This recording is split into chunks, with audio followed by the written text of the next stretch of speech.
नमस्ते दोस्तों, आपका अपने परिवार में स्वागत है।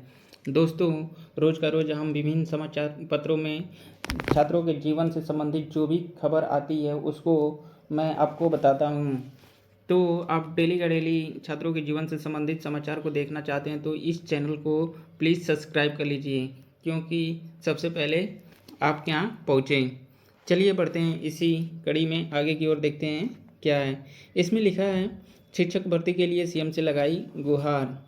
इसमें अंदर बता रहा है क्या है। जूनियर एडेड शिक्षक भर्ती के अभ्यर्थियों ने 4 साल से लंबित पड़ी भर्ती को पूरा किए जाने के लिए गोरखपुर जाकर मुख्यमंत्री के जनता दरबार में गुहार लगाई। जूनियर एडेड शिक्षक भर्ती के प्रदेश अध्यक्ष नागेंद्र पांडे ने मुख्यमंत्री को बताया कि कोर्ट ने 15 फरवरी 2024 को समस्त रिट खारिज करते हुए मामला निस्तारित कर दिया है। इसके बावजूद अधिकारियों की लापरवाही के कारण शासनादेश और फाइनल मेरिट अभी तक जारी नहीं हुई है। मुख्यमंत्री से मिलने वालों में आरपी यादव, राहुल पासवान, संदीप सिंह सोनू आदि शामिल रहे। ये शिक्षक भर्ती के लिए सीएम से लगाई गई गुहार के बारे में बता रहा है। और इसमें आगे की ओर बढ़ते हैं, देखते हैं क्या लिखा हुआ है। चलिए, ये यूपी पीसीएस के बारे में बता रहा है। यूपी पीसीएस प्री के साथ साथ आरओ की जो भी प्रारंभिक परीक्षा थी उसके बारे में बता रहा है। 2 बड़ी परीक्षाएं आयोग के लिए बन गई हैं चुनौती। देखते हैं इसमें क्या बता रहा है। पीसीएस प्री के साथ आरओ प्रारंभिक परीक्षा भी टलने के आसार। इसमें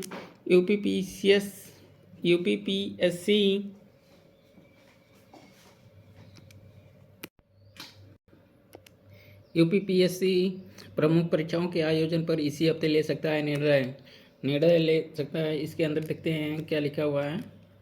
इसके अंदर के कारण उत्तर प्रदेश लोक सेवा आयोग यूपीपीएससी 27 अक्टूबर को प्रस्तावित पीसीएस प्रारंभिक परीक्षा 2024 को टालने की तैयारी में है। यह परीक्षा अब 7 एवं 8 दिसंबर को कराने की तैयारी है, जिस पर इसी हफ्ते में कोई निर्णय लिया जा सकता है। पीसीएस प्रारंभिक परीक्षा टलती है तो उत्तर प्रदेश लोक सेवा आयोग यूपीएससी के सामने एक नई चुनौती होगी। आयोग के कैलेंडर में 22 दिसंबर को समीक्षा अधिकारी आरओ सहायक समीक्षा अधिकारी आरओ प्रारंभिक परीक्षा 2023 प्रस्तावित है, जिसके लिए 10,76,000 से अधिक अभ्यर्थियों ने पंजीकृत हैं। वहीं पीसीए प्रारंभिक परीक्षा 2024 के लिए पीसीएस प्रारंभिक परीक्षा 2024 के लिए 5,76,000 से अधिक अभ्यर्थियों ने आवेदन किया है। गलती से यहाँ पे पीसीए लिख दिया है। ऐसे में दोनों परीक्षाएं अगर दिसंबर में प्रस्तावित हो जाती हैं तो 14 दिन के अंतर में आयोग के लिए इन प्रमुख परीक्षाओं का आयोजन बड़ी चुनौती होगी। आयोग ने आरओ की प्रारंभिक परीक्षा योजना में भी बदलाव किया है। ऐसे में यह परीक्षा भी कम से कम 2 दिन में पूरी कराई जा सकेगी।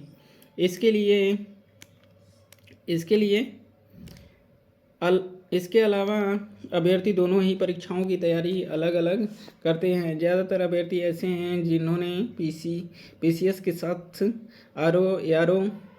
आरओ की परीक्षा के लिए भी आवेदन किए हैं। अगर 14 दिन के अंतर में दोनों परीक्षाएं कराई जाती हैं तो इससे अभ्यर्थियों की परीक्षा संबंधी तैयारियों पर भी असर पड़ेगा। आयोग के सूत्रों का कहना है कि पीसीएस प्रारंभिक परीक्षा 7 एवं 8 दिसंबर को कराई जाती है तो 22 दिसंबर को प्रस्तावित आरओ की परीक्षाएं टालनी पड़ सकती है।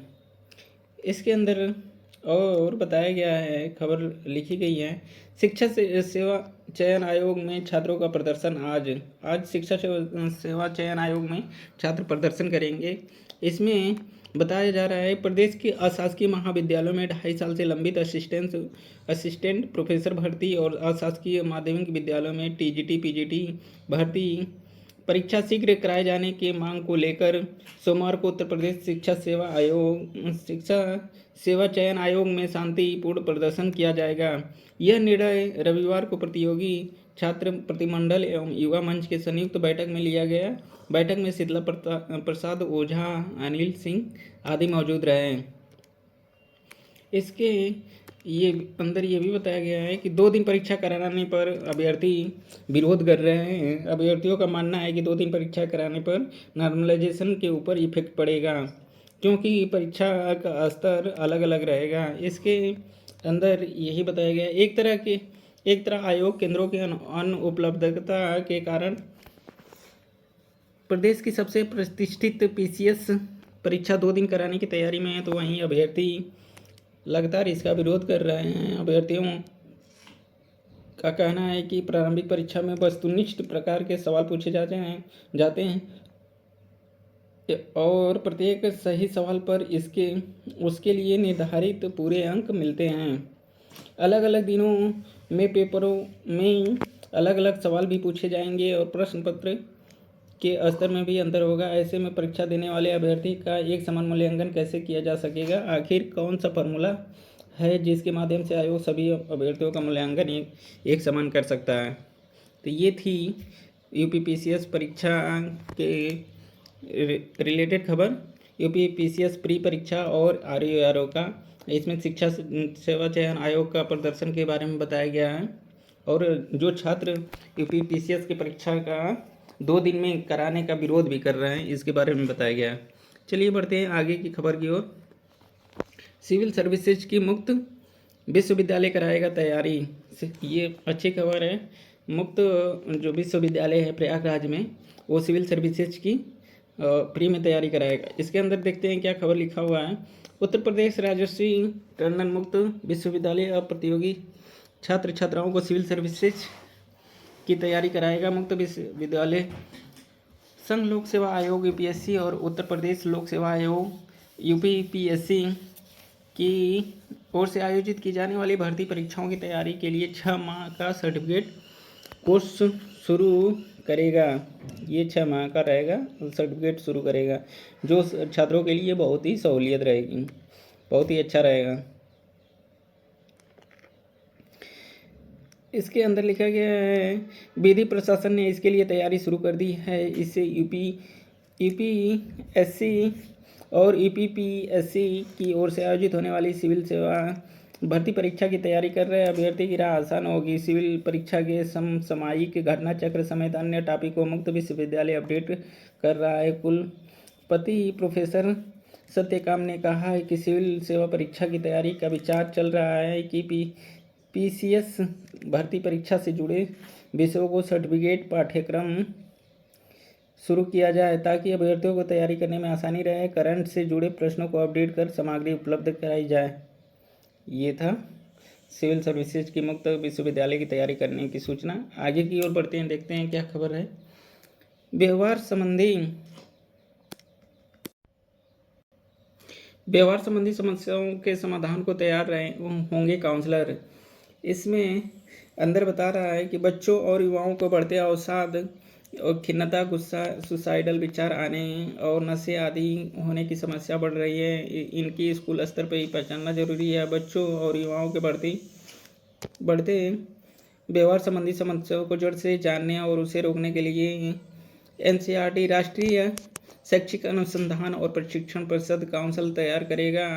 इसके लिए एनसीईआरटी 2025 से गाइडेंस एवं काउंसलिंग में डिप्लोमा कोर्स कराने जा रहा है। यह कोर्स 1 साल का होगा। इसमें 14 मॉड्यूल का प्रशिक्षण मिलेगा। कोर्स जनवरी से शुरू होगा और दिसंबर तक चलेगा। यह 3 चरणों में पूरा होगा। पहला चरण 6 महीने का होगा। यह डिस्टेंस और ऑनलाइन कराया जाएगा। वहीं दूसरे चरण में 3 महीने का होगा, जिसके लिए उम्मीदवारों का निर्धारित सेंटर जाना होगा। तीसरे चरण में इंटर्नशिप का होगा। बिहार के समस्याओं के समाधान से जुड़ा हुआ सूचना था। आवेदन 5 तक अधिकतम 50 सीटों पर होगा दाखिला। कोर्स के लिए 5 नवंबर तक ऑनलाइन आवेदन कर सकते हैं। इसके लिए ग्रेजुएट शिक्षक ऐसे शिक्षक जिनके पास 2 वर्ष का अध्यापन का अनुभव है पर अभी नौकरी नहीं कर रहे हैं, समाज सेवी, बाल विकास विभाग, पीजी करने वाले उम्मीदवार आवेदन कर सकते हैं। प्रत्येक सेंटर पर अधिकतम 50 का नामांकन लिया जाएगा। इसके लिए आप www.ncrt.nic.in पे जाके आवेदन कर सकते हैं। पाठ्यक्रम में क्या होगा इसके बारे में बताया गया है। चिड़चिड़ापन, गलत विचार, नशे आदि की काउंसलिंग का प्रशिक्षण 2025 से 1 वर्ष का गाइडेंस एवं काउंसलिंग कोर्स में डिप्लोमा, 6 माह का डिस्टेंस कोर्स, 3 महीने का फेस टू फेस कोर्स और इंटर्नशिप की व्यवस्था रहेगी। बिहार में उम्मीदवारों का रीजनल ट्रेनिंग इंस्टीट्यूट भुवनेश्वर में होगा। तो ये था व्यवहार संबंधी समस्याओं का समाधान के लिए एक कोर्स जो आप एनसीईआरटी के माध्यम से जाके उसकी वेबसाइट पे आवेदन कर सकते हैं। चलिए देखते हैं अगला खबर क्या है। इस शिक्षा कोर्स पोर्टल पर अभ्यर्थियों की नहीं दी सूचना तो होगी कार्रवाई, ये पटना की खबर है। निजी स्कूलों को भी आधार संख्या के साथ साथ छात्र छात्राओं को सूचना करनी होगी अपलोड। 117 विद्यालयों ने अपलोड नहीं की सूचना। इसमें लिखा हुआ है 77 निजी स्कूल पटना सदर के हैं और सूचना नहीं देने वाले में विद्यालयों की छीन सकती है मान्यता। डीईओ कार्यालय की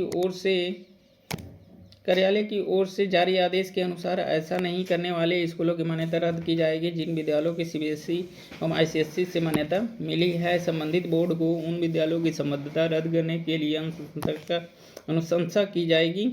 इसके साथ ही बिहार राज्य बच्चों की मुक्त एवं अनिवार्य शिक्षा नियमावली के अंतर्गत निजी विद्यालयों को दी गई मान्यता भी रद्द की जा सकती हैं।